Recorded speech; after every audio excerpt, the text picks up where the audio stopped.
In nomine Spiritus Domini Mundi est, Azazel, Belial, Asmodeus, Agularet. Welcome. I welcome you in this video. I welcome you in your wisdom, your knowledge, into the insights of this video. And I thank you for giving your insights to the author to which I am about to speak on, Agios Satanas. All right, ladies and gentlemen, I want to bring you a book review, but mostly it's a reading. Tonight I was, I was kind of relaxing in bed, eating a bag of chips, drinking some soda while reading a book from my favorite satanic author. And it's one that I really relate to as a spiritual advisor, a spiritual um, leader in the theistic and spiritual satanic community. This man has been a practitioner for 35 plus years. He has been a magus of a coven. He has spoken on numerous things, from having his own YouTube blog to his own Facebook page. And I even had the honor of being friends with him when he had his own personal account. And this man, after almost 10 years of writing books, he's written at least 10 books in a journal that I know of. And he has really helped my career as a Satanist in a lot, in a lot of beneficial ways. Hey, Justin, welcome to the channel. So I thought I'd do a little bit of reading and kind of a book review at the same time, from this author, because I was watching one of his videos that was on earlier tonight, and it occurred to me that I have not read this book through. So, due to the fact I couldn't remember what the book was completely about, I had to start it from the beginning. And it's okay, because I don't mind it. I actually love his works and his wisdom that he shares. So, the name of the book is called Satanism and Devil Worship, the Magna Sapienti Sathanis, by Alistair Notch. Okay? And I want you to get a good look at that. Okay? Very, very good book. I love this book, but I love his other books as well. The Sanctum of Shadows books, which is 1, 2, and 3, is very insightful. In my personal opinion, they relate to just about every one of his books, except for The Art of Cognitive Warfare. This book, on the other hand, does speak to that. But I wanted to read something to you while I was into this. Okay? And it really does speak truth. Because I was talking with a brother of mine earlier tonight as well. And we were talking about this whole debacle with what Facebook is doing. Not just Facebook, but other platforms, not just the groups and these so-called white light practitioners who claim to be what they're not. And as I was reading this, it kind of struck close to home because of what I've been through over the last 3 years, the last 10 years, the last 25 years, hell, the last 30 years of my life. I'm 41 years old. I mean, I've had a hell of a life, of hardship, and I've had to work and fight for everything I have. But the funny thing is that when you get into spiritualism, and you end up gaining the insights of the gods, basically the trust and the faith where they will work with you within that relationship, that mutual beneficial relationship. It is something that is very beneficial to the practitioner. So I wanted to read this to you a little bit. And this is on page 17 and 18 of this book. And it says, throughout history, humans have tried to reach new heights of self awareness. Part of this journey has resulted in some becoming skeptics and others becoming adept masters of their domain. In certain cases, those in control of the laws have used those laws to squelch knowledge and persecute the enlightened ones because of fear and ignorance. This occurrence repeats itself during every generation of human existence. Make no mistake, this vicious cycle will continue as humans create history for future generations. A long and bloody battle for control of knowledge will continue because humans desperately desire to control everything in their environment. Through violence and barbarianism, humans have torn each other limb to limb in an effort to dictate thoughts and bridle the actions of those who ultimately create fear amongst the rulers.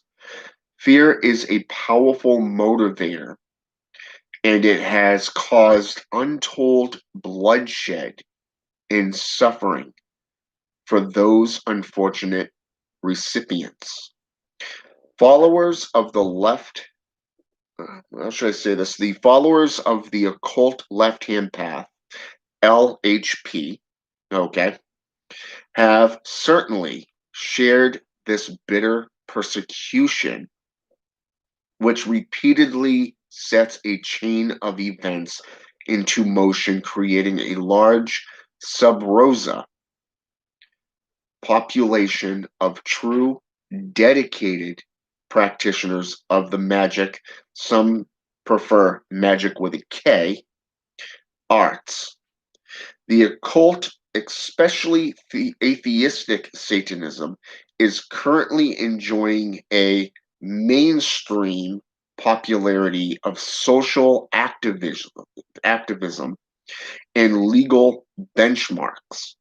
However, the boldness of these satanic titans give those of theistic and spiritual satanic practice reasons for concern. As recent as the 1980s, society created modern day witch hunts to attack and silence occult practitioners. I remember well the times of pure fear as organized religion showed its ugly fangs to the occult community as a whole. Satanists were in the symbolic crosshairs, but everyone associated with the occult felt the intense hatred disguised as salvation. We were shunned into those religious sheep. We were to be feared. Does any of this sound familiar to anyone?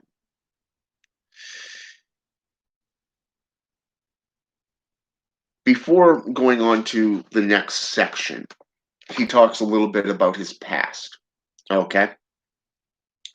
But that right there, that little bit of information is a fact of cognitive thought form. Okay? And the funny thing is that Alistair Notch is not the only one who has spoken on this topic. Myself and others have literally went through history. We've talked about the persecutions of the early witch hunts from the 11th to the 14th century, and then the 16th century to modern day.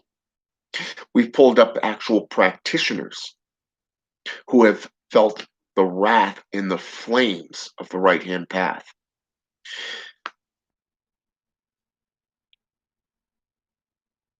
Some of us have literally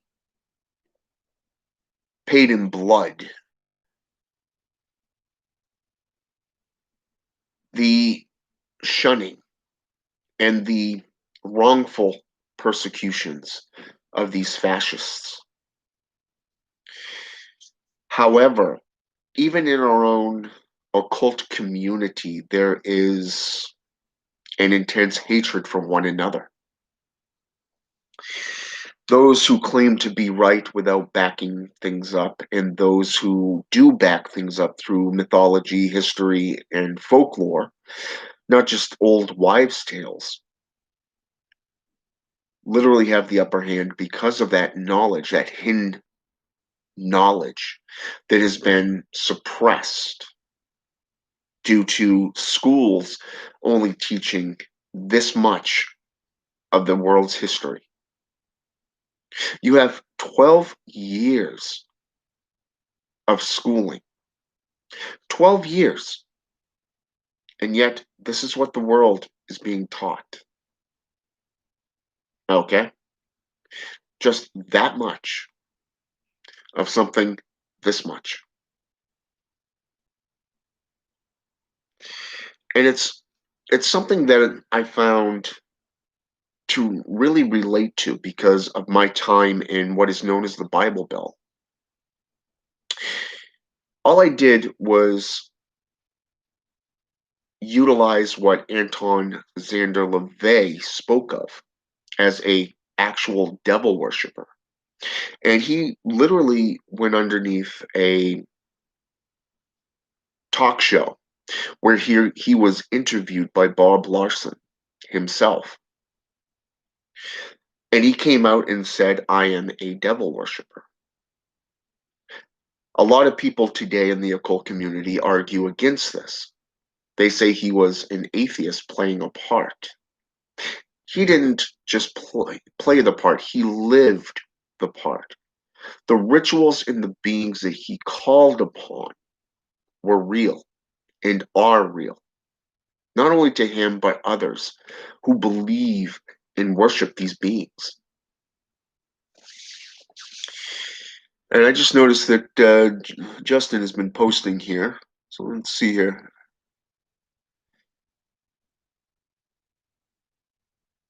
Well, that's actually a true statement right there. If anybody could do it, then we wouldn't really have power. These things are put in place for true spiritual growth. That is a fact. Knowledge is power, and true power is undefiled wisdom. Anton Szandor LaVey, The Satanic Bible.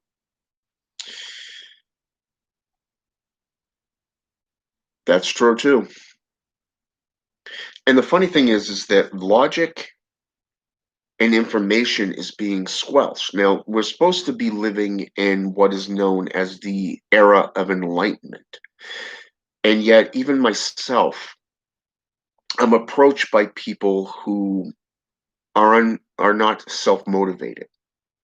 They want everything handed to them on a golden platter, and they don't want to do any of the work themselves. I mean, don't get me wrong, I do get a few who actually want to do the work themselves, but they just need a starting point. Okay.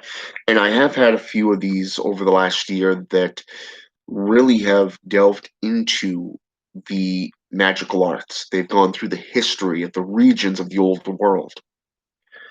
They've looked into everything from the seals to the sigils to the deities being spoken of, the old names of practitioners of these arcane arts.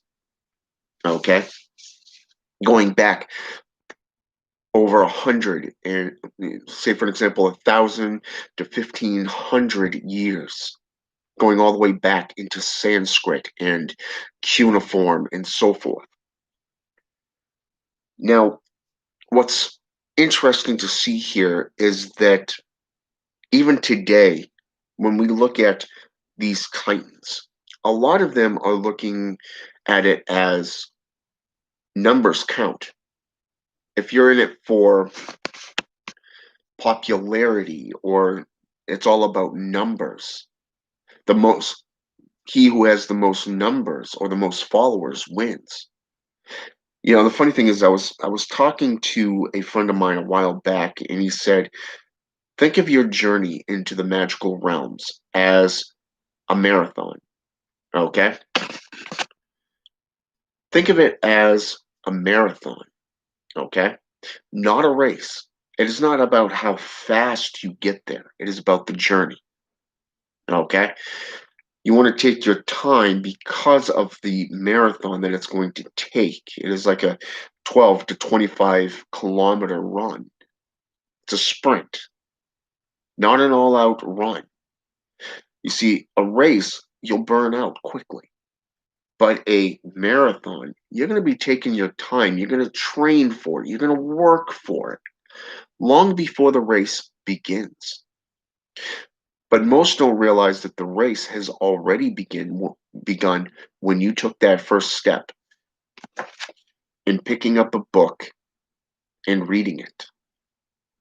You see, it's already sunk into your subconscious. It's already begun to multiply the seeds of that forbidden apple. To quote Nathan Fallon from Buffy the Vampire Slayer season, what was it, 7, I think it was, which was the final season. He played a minister and he was talking to the devil and he said, if I give her an apple, what can she do but to take it? Think about it this way.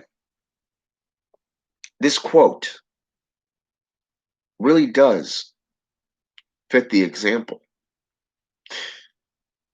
A brother of mine, he likes my videos because of the fact that I whet the appetite. I give you just enough to whet the appetite, but it allows you to have a starting point to fulfill your destiny by being self-motivated to evolve through going out, getting the materials spoken of, and studying them yourself. Okay?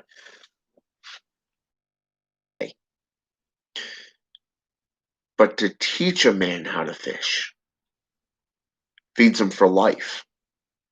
Okay? Anton Zanderleve knew this. And when he started observing the world around him, seeing how all these Christians, these JCI practitioners, would beg for forgiveness only to turn around and commit the same sins. The same sins that they were asking forgiveness just the day before, only to ask for the forgiveness yet again on the following service. Okay? He was considered to be ahead of his time in this. A lot of people view Anton Zanderleve as a carny, a showman. In a lot of aspects, he was. But a lot of people don't realize that this man was also a photographer. He photographed crime scenes. He literally went out and worked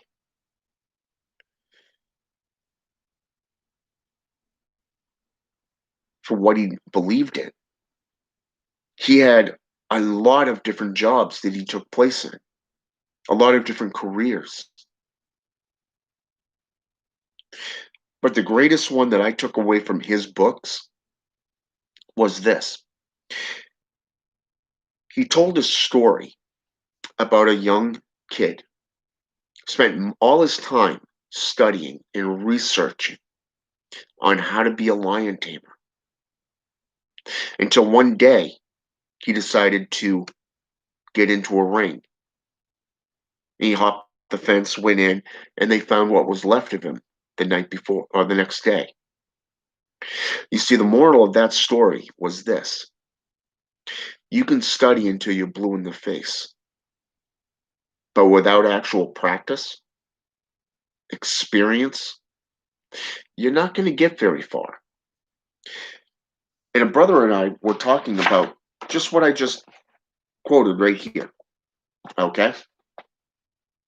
And it was funny because we were talking about all the what's going on in the world. We were talking about all this stuff, about the communities, what Facebook is doing, why they're doing it, the difference between Facebook and YouTube. Okay. YouTube creators really thought things through. They looked at their policies and they broke it down. How can we make it better? How can we create a more stable and safe environment for our viewers? Okay. Facebook didn't do this. They threatened, there was a story a while back about how they were threatening to pull out of European countries, but they never said why until recently when they updated their policies again. And we found out that it was due to a legal case in Australia. And what it is that they were afraid that if this one legal case was to be successful in Australia, it would mean that they would have rights to financial gain, profit from Facebook. Okay? And if they were successful, then other countries could use that platform to create something similar. That is why on October 1st, this new policy went into effect about the emojis and about negativity. Okay? Which means that your entire Facebook profile in the groups that you run will be literally obliterated, deleted, gone, with no hope of survival or saving it. But then you get a notice starting November 5th. All your professional attributes, everything that you specialize in, that your customers would be able to view, is going to go bye-bye. You see, they're just jumping around, not understanding what is being employed. Okay? Magic is the same way. Okay?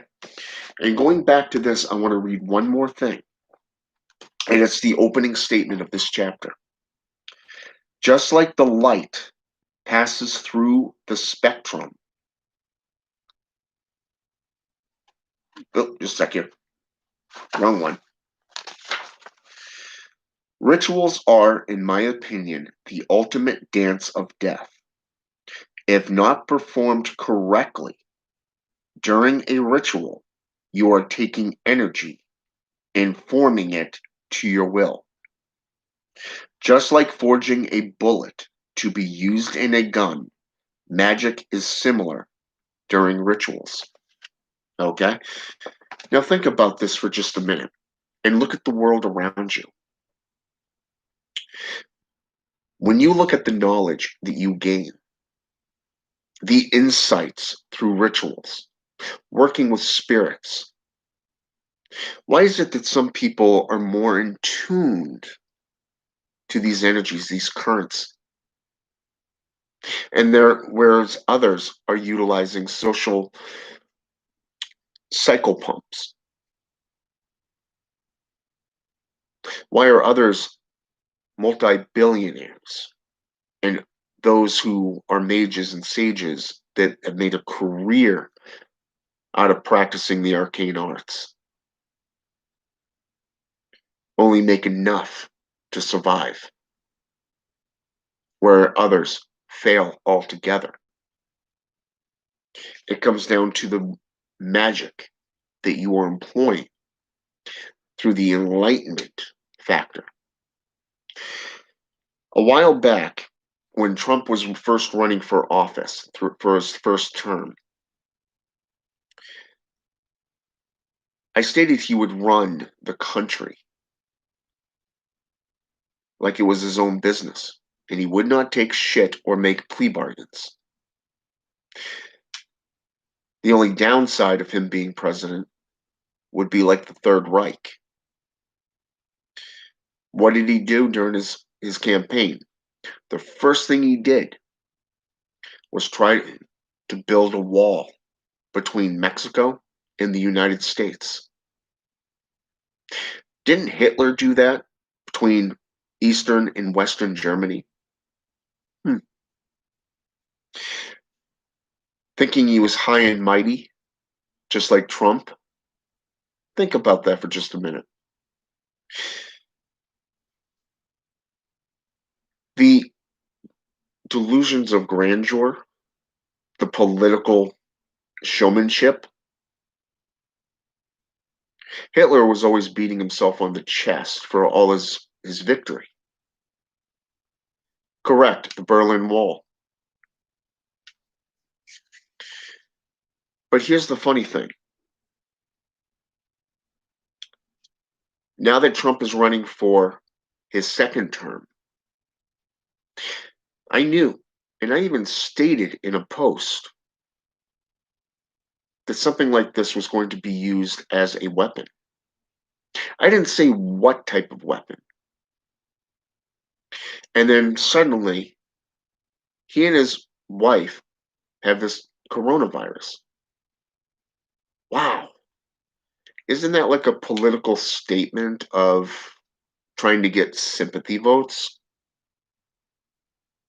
What was me? I can't do anything for 14 days.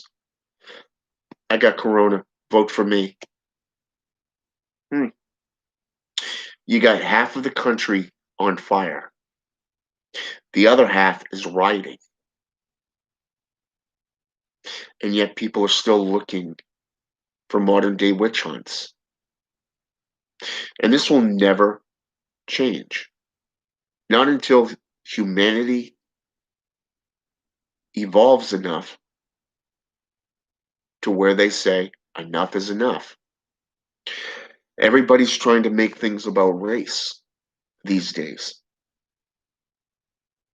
not about the actual crimes being taken or being distributed. You see, you consider, here's a couple fun facts. And yes, I do watch the news when I'm out at my mother's because it's always on. So here's a couple of factors. You have a white cop kneeling on the chest or the upper body frame of an African American to the point where he suffocates to death. Everybody goes up into an uproar over this. Kind of like that white officer that killed a 13-year-old African American kid because the kid was stupid enough to draw a gun on this officer to the point where he had to defend himself. They made it about race instead of that kid pointing a gun.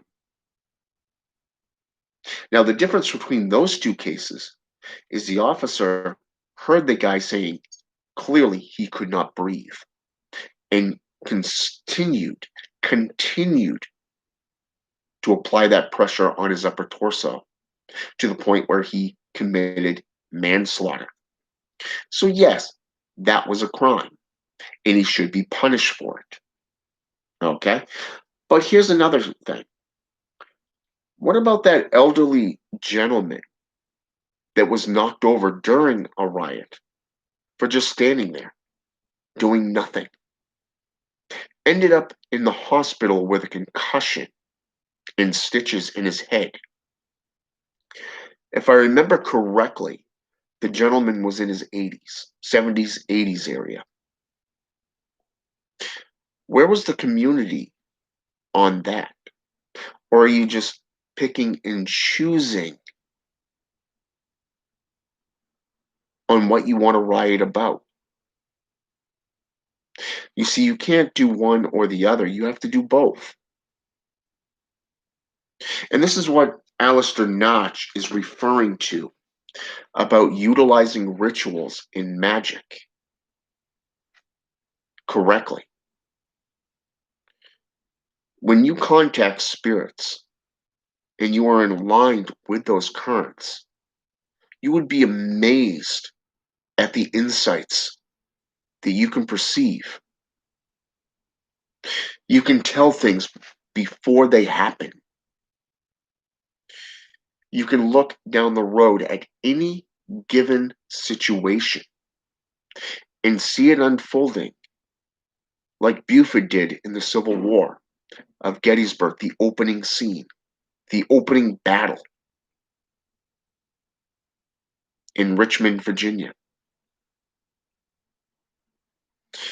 And yes, that is one of two wars that I am fascinated with.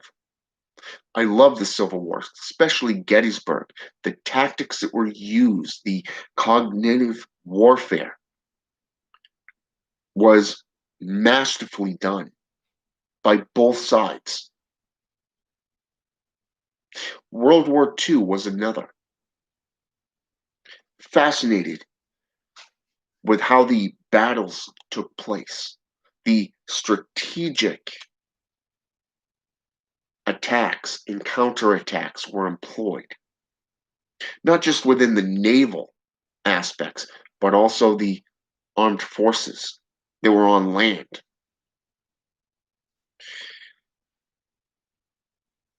Even Vietnam was pretty good. But here's the thing. Throughout history, knowledge has been quenched. The Roman Empire tried it against the Druids. The Christians tried it against the Russians. They switched tactics between these two. They went for 100 years, about 100 to 150 years, fighting the Gaelic people with the Roman Empire. But here's the kicker. They never defeated them. Why? Because the people believed in the Druids. The Druids were the spiritual individuals that sat between the gods and the people. Kind of like the Holy Ghost, if you wish, from the Christian perspective, which was the intermediary between the people and their God. But wait for it. When the Christians invaded Russia, it was a whole nother ballgame. They didn't attack their spiritual beliefs. No. They didn't attack over religion or land like they did in the Welsh or the European. No. They didn't fight these people over here while sneaking around to kill the Druids. No. Here in Russia, they went after the hearts and minds because they believed that by owning the rights to your thoughts and to your beliefs, namely your heart's desires, that was the way to control the herd conformity.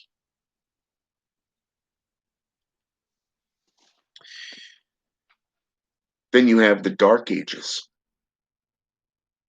The Dark Ages everything that moved that people did not understand. The fearmongers, the devil's doing it. A demon's behind everything. Rustle of the trees. Every dance, every ritual done is for the devil worship. Think about that for just a minute. What did Alistair Notch write in that book that I showed you? Think about that for just a moment. Think about it. Fearmongers. Fear is the greatest weapon. It is the greatest motivator. Let's get into the holy wars. 11th century through the 14th, the witch hunts, the witch trials. You actually had to have proof that somebody was a witch. Somebody was a hexa or an agi, a strega, before you can condemn them to imprisonment or to death.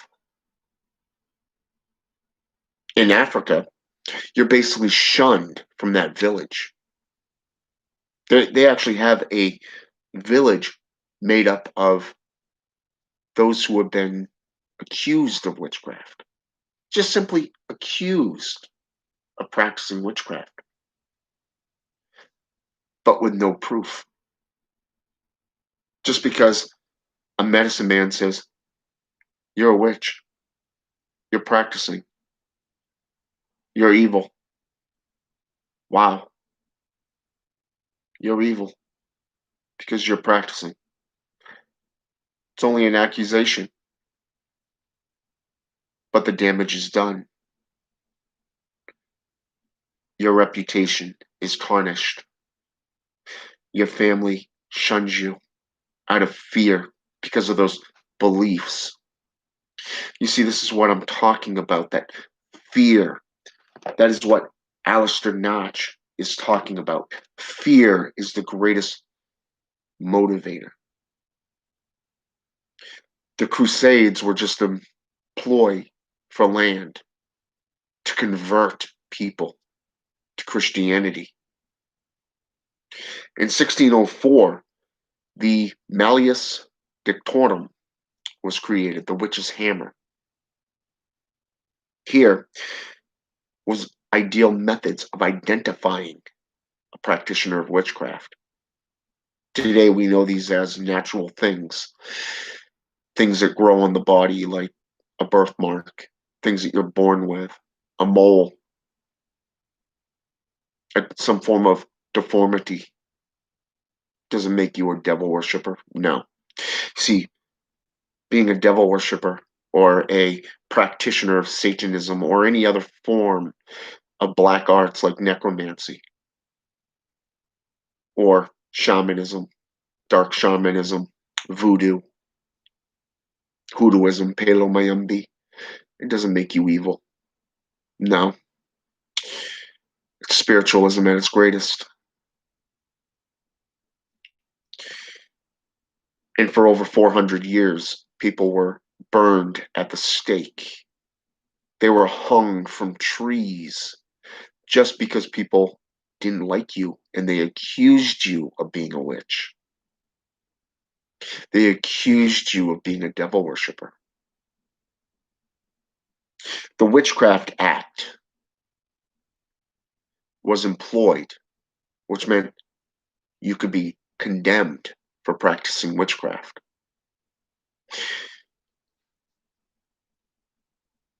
Even in the 17th century, even in the 18th century, when these laws became less dependent, places like Haiti, the Louisiana Purchase, the Neapolitan law, you are able to practice as long as you're utilizing Catholic patrons to hide your true intent. But wait, Even the devil knows the Bible and appears as an angel of light. You see that twist. A woman with spiritual insight, 1937 to 1939 area, World War II, was doing a seance for a client.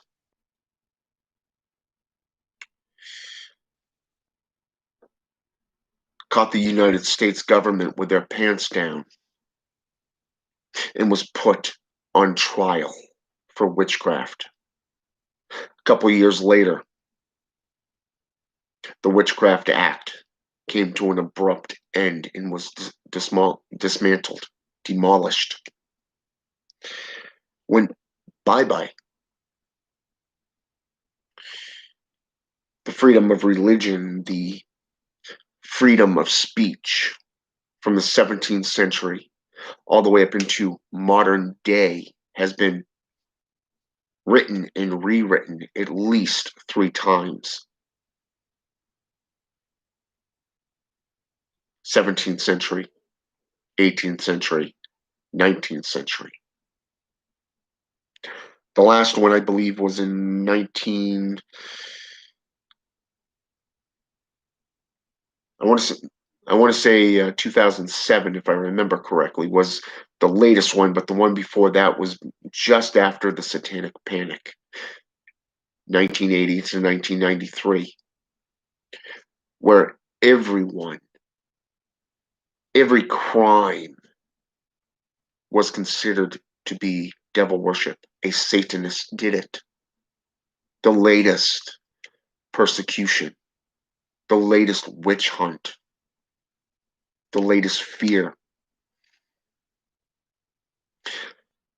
Today, we get into seals. We get into blood sorcery. It's considered wrongdoing. It's considered a medical condition. People have forgotten that this is a long, long, rich history of bloodletting. It's called blood sorcery. It's been tied into shamanism. It's been tied into necromancy, voodoo, and various other traditions of sorcery running well before Christianity was even, well, conceived in its mother's womb. Long before Zoroastrianism. Goes back long before, going way back into the ancient world. But yet, people associate it with cutters. How little do they know the difference? Sorceress Cagliostro, the necromancer, in her book, The Blood Sorcery Bible, wrote about how blood is the essence of life and death. It is that solution between the realms. It can open vortexes, doorways into the spiritual nexus. It can grant life. It can even be applied to conjuration, reanimation even. How many times have we seen where these so-called Christians have gone to actual practitioners such as the Witch of Endor, King Saul, the Book of Kings? Or better yet, how about human and animal sacrifice? Oh, wait, Christians did that in the Old Testament. And Abraham was told to sacrifice his son Isaac. Or how about how they sacrificed and butchered animals in the book of Leviticus, also known as the book of the law? But yet, Satanism is evil. Stoning people just because they don't believe the way you do. That's all righteous within Islam. even Judaism, shamanism. But check this out here. The difference between shamanism and Islam is this. It's okay to grow farming stuff such as herbalism. But yet if you use it, you're contaminating your body. Or better yet, the difference between Satanism and Islam. We know how to handle our enemies. Baneful magic, baneful sorcery. You can hex them as a teaching tool. You can curse them into damnation. Or you can just simply jinx them and give them bad luck for lifetimes to come. But yet, stoning somebody for telling you the truth, enlightening you with actual content in books, you're going to stone somebody over that? You're going to shun them, accuse them of practicing devil worship? Hmm. I'll tell you right up to your face, I'm a devil worshiper. I worship demons. I work with demons. I also work with fallen angels. I work with spirits, the Devi, pagan gods, and I benefited from doing so. Going into Alistair Notch's books, I can tell you that he's a devil worshiper, and he's freely admits it, just like Anton Zanderlevey did. Satan, I ask for your divine guidance to open the gates of infernal wisdom for the reader. Satan, rise from hell to your rightful throne above the stars of heaven and those who cast truth asunder. Leviathan, Belial, Azazel, let your knowledge shine brightly to light the way in this world subdued by ignorance. Lucifer, we build your altar of illumination amongst the thorns and thistles of Lascavius. Hate and await your seed. Shaitan, we have come to show our seeds into barren chambers and usher your satanic arrival triumphant. Zapier, Balin, Roam, Caim, Perchta, demons of old, come forth and reveal your wisdom and fulfill your desires. Consectro, Sathanas, we shall boldly rip their temple veil, bottom to top, and procure your celestial tribunal. Antichrist, seed of Lucifer, we shall await your arrival to inherit your kingdom. Satan, devour their dominion and break their vessel chains of our silence to allow truth to finally be known to all. Nephilim of old, disgrace and dishonor those once called unblemished and chosen, finally revealing their hoax, defamation, and true motivations.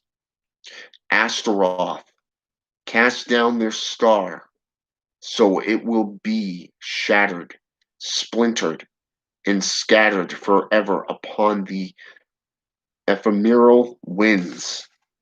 Asmodeus, the dust of pulverized bones, shall pave the established pathway of satanic enlightenment. Satan, never again shall their lies be considered factual. Their propaganda, lecerious attacks, and fallacious bloodlines revealed. That was on page 11 and 12 of this book. Any one of his books, he always starts out with a prayer to the demons and to these fallen angels that he works with. He has been a teacher and a guide for 35 plus years.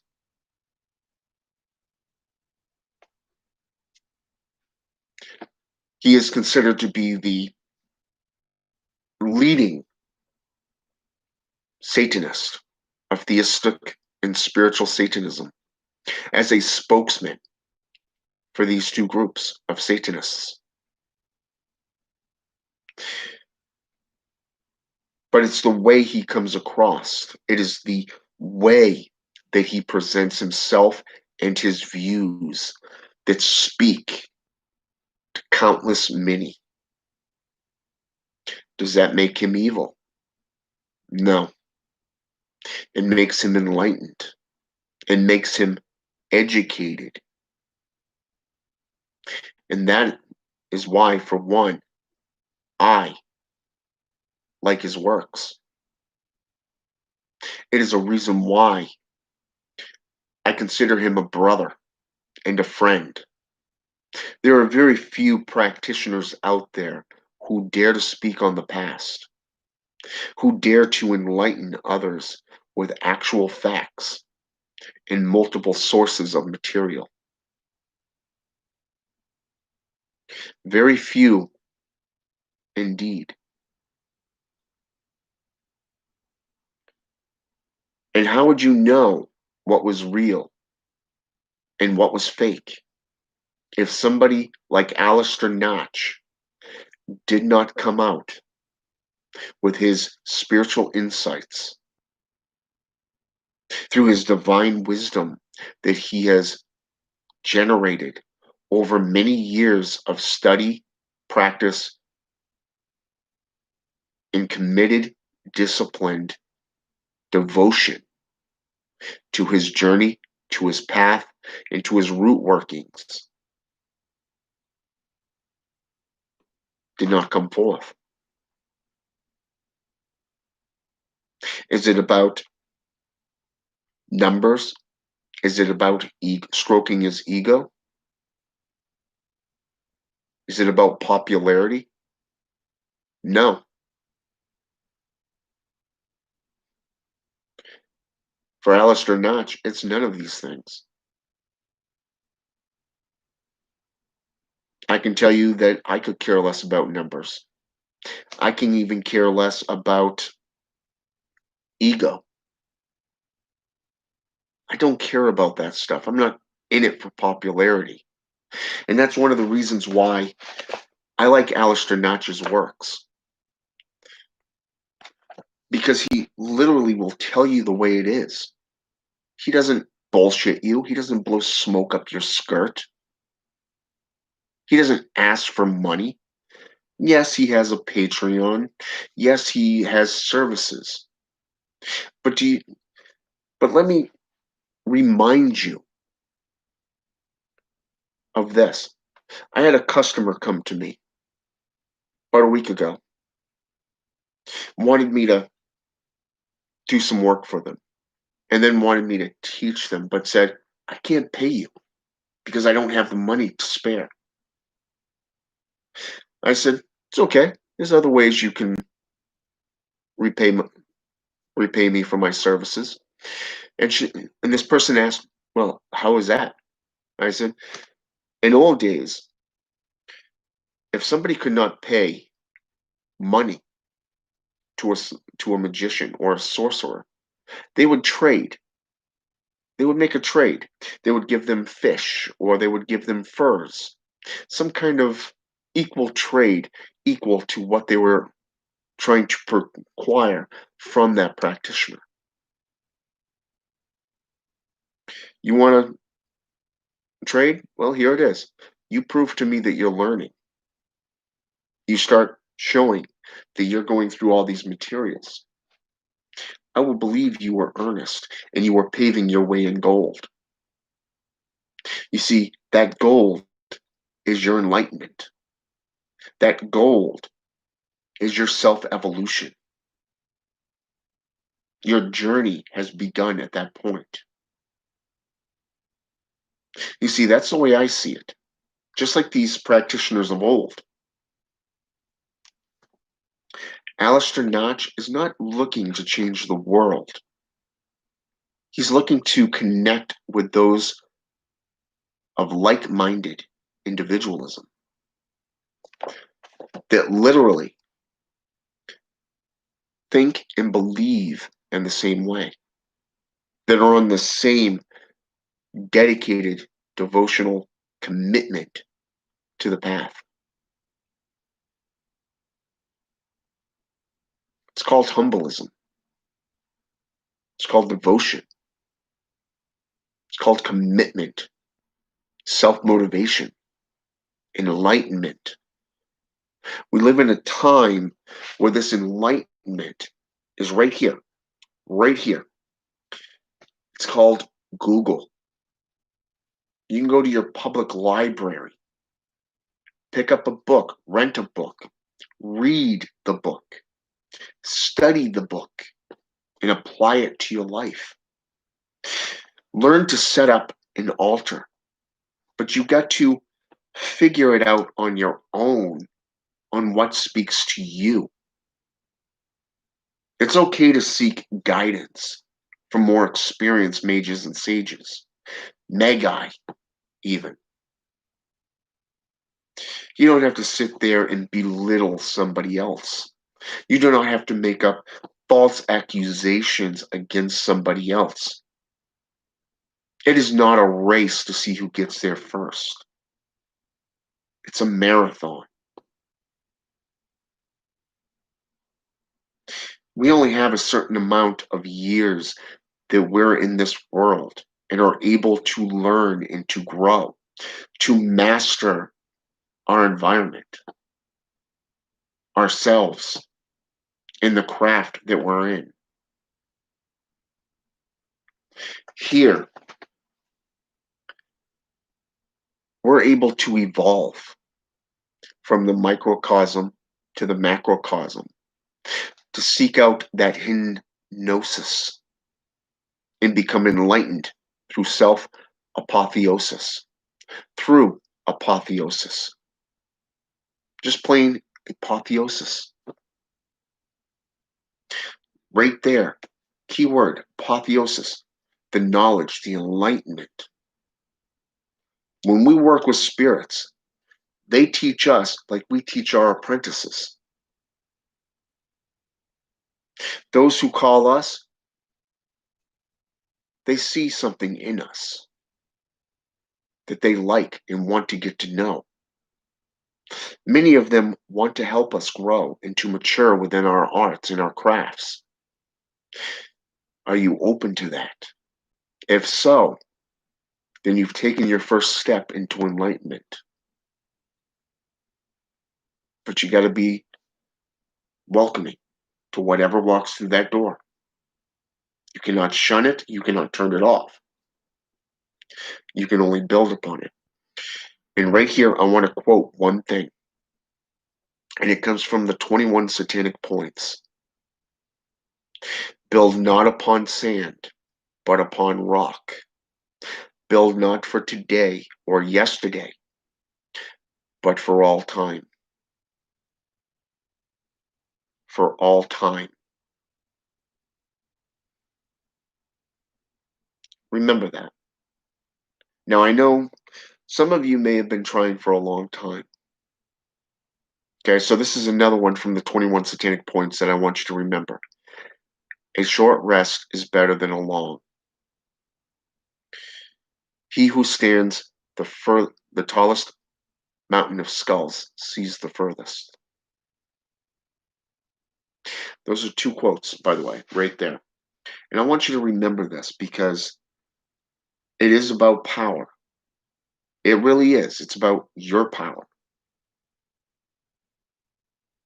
It's about your journey to that power and that inner god or goddess within you that you are forging yourself into. More so,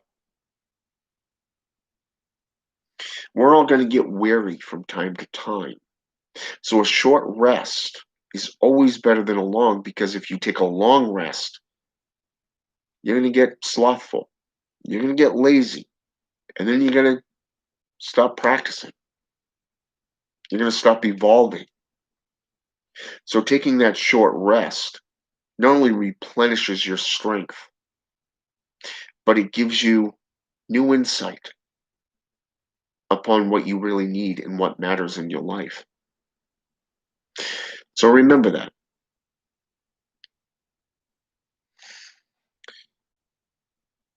So for now,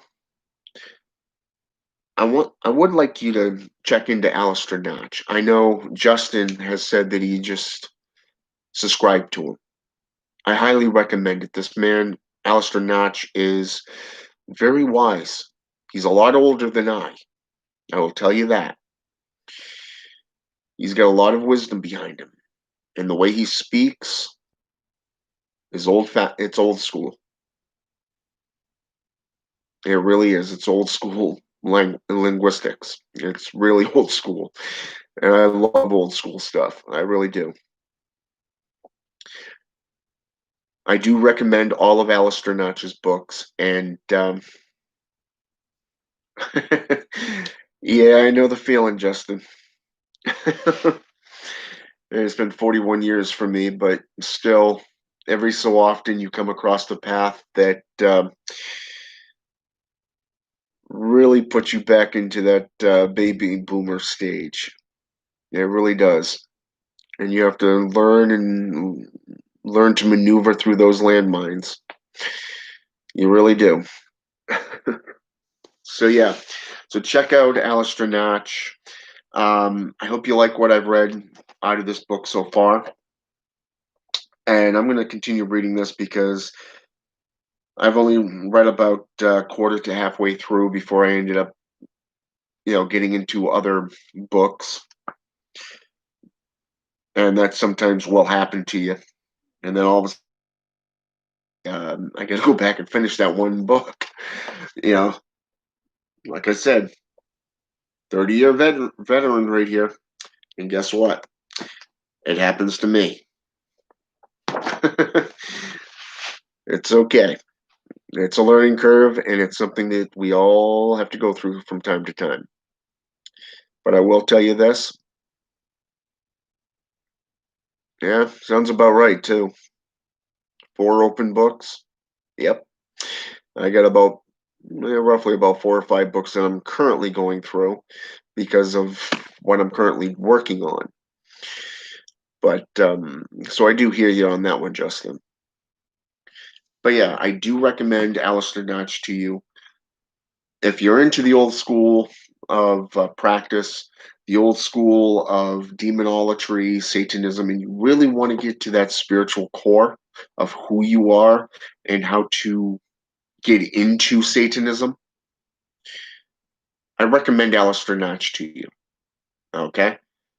And I have done a few videos on my own channel on what Satanism is and how to begin your journey. And matter of fact, it's called Journey into Satanism. Okay? So you can check that out as well. All right? So with that said, I hope this has been educational. I hope it's been enlightening. And I hope you like the content. All right? So for now, have a good night. And until next time, Agios Satanas, my friends. You're welcome, Justin. Have a good night or a good day, depending on where you are in the world. It's always 5 o'clock somewhere. either AM or PM. But in my case, it's 11:32 PM. So have a good one.